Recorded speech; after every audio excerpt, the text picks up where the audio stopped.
gonna try to keep this intro as short as possible because if I spend any more time talking about this project, I think I might lose my mind. If you are unfamiliar with me, if this is the first video of mine you've clicked on, hi, I'm Meg. I make stuff, and I usually add a touch of nerdiness to it. I decided the other day that I was going to make a book nook or an insert for my bookshelf that has like a little miniature world in it, and that I would base it on Area 0 from Pokemon Scarlet and Violet. That idea was a lot better in my head. Now, I'm not very disappointed in the outcome of this project. It was just very frustrating to work on at points. How does the saying go? Whatever can go wrong will go wrong? That's not exactly how it was. It was more like whatever can go wrong will be adapted in whatever way I possibly can because I did not want to give up on this. I've got nothing else to say for now. Let's just get into the project log. Let's go! Let's do the Michael's haul. We have our base. Miniature plants of several varieties. A thing we can cut flowers off of. Tiny books of both the Scarlet and Violet varieties. A pond. Some butterflies. And clay that is textured to look like rocks. Day one of this project was simply taking inventory of what I had and measuring things out. I also happened to remove a lot of plants from their pots. I also painted the inside of the box, but did not get any footage of it because the angles were weird. I did try to get a little bit of footage of me mixing up the colors because a lot of them were custom made, but, well, this happened.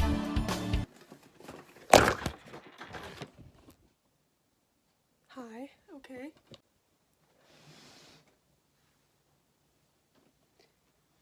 Oh!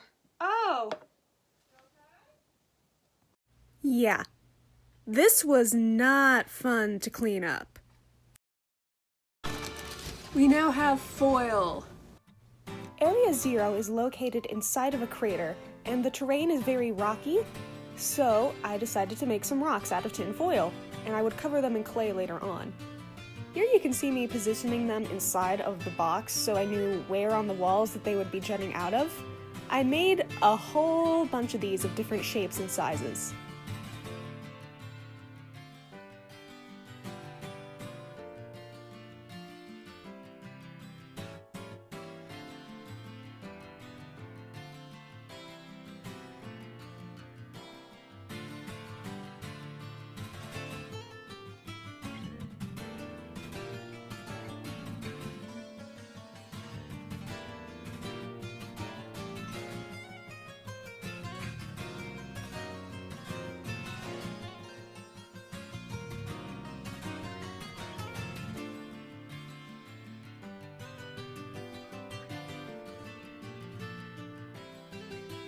Then came the clay.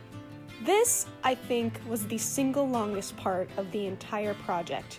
There was originally 30 whole minutes of footage of me rolling out clay, smoothing it out with my fingers, and then covering the tin foil with it. It was quite tedious, but also quite satisfying. The clay had a lot of resistance to it, so it was fun to try to squeeze it into the shapes that I needed it to be. Then I had to smooth it out with my tools because I didn't want my fingerprints showing.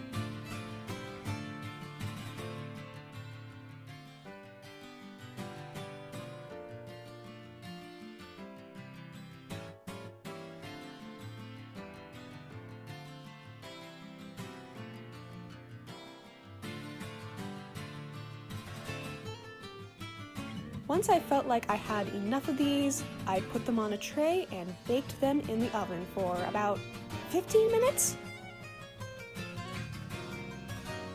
We now have solid rocks. Next step is going to be rearranging these plants and stuff, and then hot gluing them on. And I'm also going to paint some green on the exposed parts of the foil to look like grass. I know my mom has fake moss somewhere in this house, so I am going to ask her where that is. We didn't even get a chance to look. Next, I started mixing up the green color that I was going to use in place of the grass. It turned out really nice. Just look at this. I think it matches the leaves that I already had very well. Then I just painted over the foil. The crumbly texture of the foil already, made it look like grass, so I wasn't too worried about it being uncovered.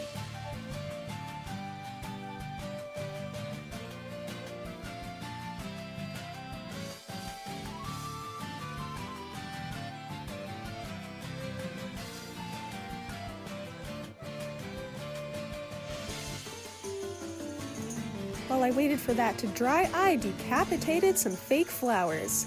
I somehow had forgotten to cut these off earlier when I was doing the other plants. So I did that now, tried to separate them into small enough clusters that they wouldn't overtake too much of the scenery.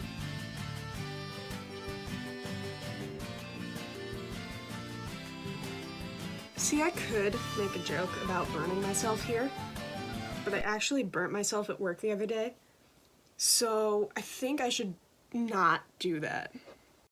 I hot glued all of the plants onto their respective rocks. I wasn't too worried about hot glue showing on these things, actually, because if you can recall, the trees in Area 0 have little terra crystals attached to their trunks. So I could just pass those off as crystals embedded into the trees, and it would work fine. I also had to pick off a lot of hot glue strings. You can see them piling up on the table right now. It was so fun, actually. I wish I had ended up using more of these than I actually did, because just look at how cute they are. They turned out so well, and I couldn't fit like half of them into the box. I painted one rock blue instead of green, and I coated the top in hot glue because that was going to be the base of the waterfall. It actually did kind of look like water. I know a lot of people use resin for this, but I do not have resin, so hot glue it is. Improvise, adapt, overcome. Okay, so after just playing around with design stuff and placement of all of these things, it's not all going to fit. And that poses a problem because I'm gonna have to sacrifice something. While pondering that, I touched up the colors of the mini books. I'm probably just gonna have to stack them in a way that this isn't super visible. Next came the hot glue waterfall. This was probably the weirdest part that I had to do because I had to lay out my glue against the ruler, not only to get the measurements correct, but to make sure that the lines stayed straight and somewhat uniform. In the end, this was not really worth it because when I peeled it off, it was very, very tricky to get off of the table. I probably should have used a different surface like cardboard for this, but I just didn't have any on me. So the waterfall ended up being a little bit twisty, as you will see in a bit, and it wasn't exactly how I wanted it to be, but it was passable. So there we go. We have water, kind of.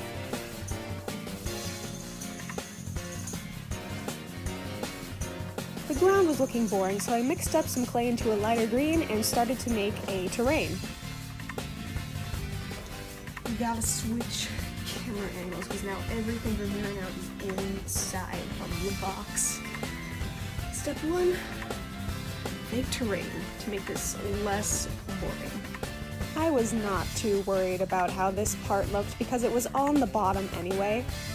I did want to leave part of the blue exposed so it looked like it was going deeper down, as Area 0 does have layers. It goes from the cliffs to that crystally area down at the bottom where all of the Paradox Pokemon live. Speaking of Pokemon themselves, I didn't have room for any of the animals that I was originally going to include. The only things that fit were the frogs that were already in the pond. So I decided to take some of the clay that I had in this mixture and turn those little frogs into Bulbasaurs. See, right here I'm making a little bulb for them. And they stuck on just fine without any hot glue. Are Bulbasaurs native to Area Zero? They are now, I guess.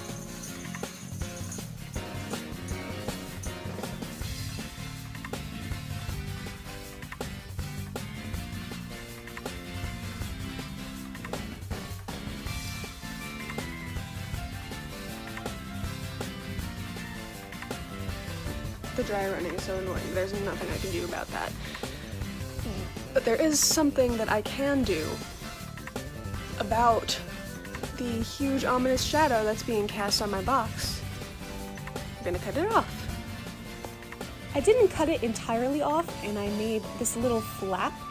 I did eventually cut it down though, and I used some popsicle sticks to hold it up to create a larger, wider sky.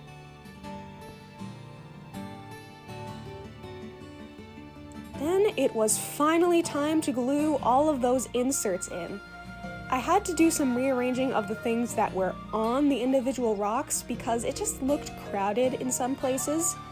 Luckily, these leaves were easily swappable. I could just pop them off and pop a new one back on. I wish I had actually molded these rocks better to fit to the walls and had more of a flat back, because I had to hold these in place for a long time for them to stay in place. It was frustrating, it was tedious, but it turned out pretty okay in the end. I also glued some just raw leaves onto the side because it looked empty, but I didn't have room for any more rocks. It created the illusion of more plant life being in there. The outside of the box was just made from leftover felt I had from my Mabel Pines Halloween costume. I glued it together to fit the dimensions of the outside and then wrapped it around the box to try to hide all of the stuff that I could not paint.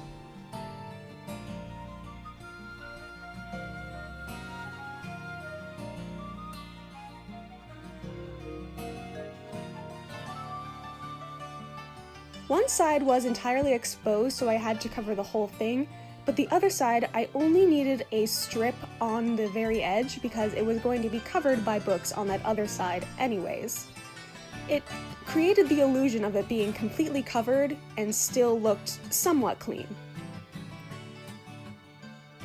And then we were finally done! And now, the reveal.